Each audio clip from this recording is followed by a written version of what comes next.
More than a decade has passed since the waters of the Colorado have reached the Sea of Cortez. During that time, the lower reaches of the river have seen a decline in the amount of healthy vegetation. But a historic agreement between the U.S. and Mexico provided a pulse of water to flow down the riverbed and into the delta region.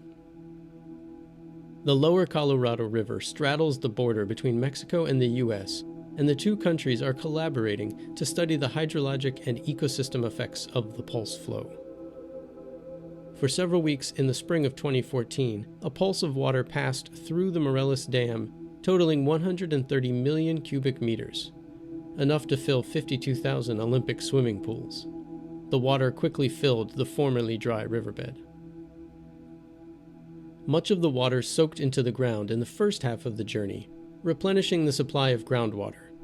From there, it is able to nourish and revitalize the trees, shrubs, and grasses in the riparian corridor surrounding the river. Scientists with the U.S. Geological Survey are using data from satellite observations to track how the vegetation responds to the water pulse.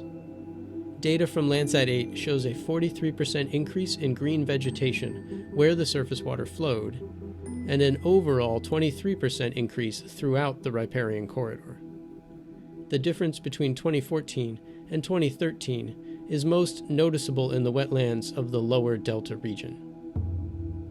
Going forward, scientists from both countries will continue to study the impact of the pulse flow, looking to see whether new trees and shrubs take root and how new vegetation affects resident and migratory birds.